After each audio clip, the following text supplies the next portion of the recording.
Sir এখন তো বাজে 10টা 5। জি জি। না, আমি তো সময় মতো ওখানে এসেছিলাম। আপনি কি সরকারি নির্দেশনা তাহলে মানবেন না? না, আমি তো নির্দেশনা অনুযায়ী 9টার আগে ওখানে চলে গেছি।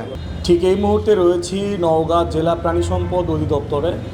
সরকারি নির্দেশনা অনুযায়ী সরকারি যে কর্মকর্তা কর্মচারী রয়েছেন তাদের উপস্থিতি অর্থাৎ সকাল 9টা থেকে 9টা 40 পর্যন্ত উপস্থিতির যে থাকতে হবে এমন যে নির্দেশনা রয়েছে, ঠিক এমনই খবর জানানোর জন্য কিন্তু এই প্রাণী সম্পদ অধিদপ্তরের কার্যালয়ে এসেছি।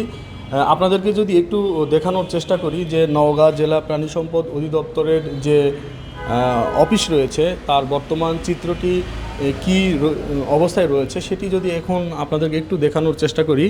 এখন ঘড়িতে সময় 9টা 37 মিনিট। নিশ্চয়ই আপনারা এখানে মোবাইলে দেখতে পাচ্ছেন যে 9টা 37 মিনিট।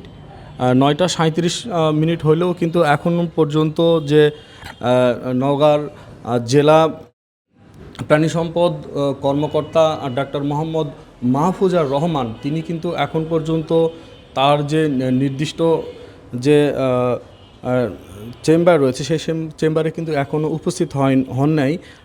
সেটাই যদি একটু দেখাতে চাই যে তার যে ডেস্ক রয়েছে সেই ডেস্কে কিন্তু এখন পর্যন্ত ফাঁকা রয়েছে। তো আমরা এখন এখানকার একজন কর্মকর্তার সঙ্গে কথা বলতে চাই এবং জানতে চাইবো আসলে তাদের অফিসের বর্তমান চিত্রটা কি।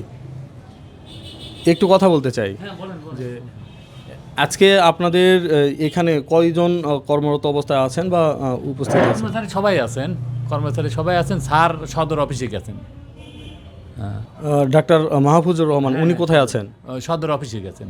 সদর অফিসে? হ্যাঁ, আর উনি কি এখানে আছেন? ভেটেরিনারি সার্জন নাই, উনি এখানে আছেন।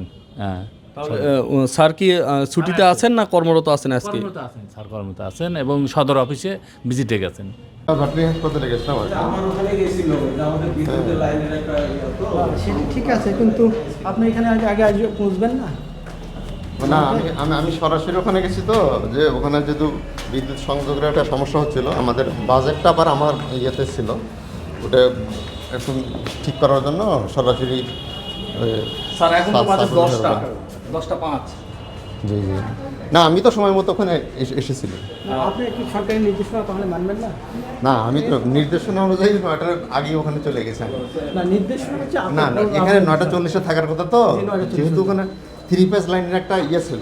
তাহলে কি আপনি নির্দেশনা মানছেন না? আপনি জরুরি কাজে চলে গেছেন, এটা বলতে পারেন? না, নির্দেশনা অবশ্যই মানছি। নির্দেশনা মেনে তো আমি ওখানে ছিলাম। তাছাড়া আমি কিভাবে ইয়ে করি?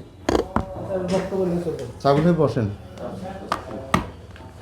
10টার পরে আমি আমার অফিসে আসলে, কিন্তু তার আগে আমি জেলা ভেটেরিনারি হাসপাতালে ওখানে 3 পেজ লাইনের ল্যাব চালুর জন্য একটা কাজ ছিল, সরাসরি আমি ওখানে গিয়েছিলাম, যার কারণে আমি এখানে উপস্থিত হয়েছিলাম। আমার দেরি হয়েছে আসলে।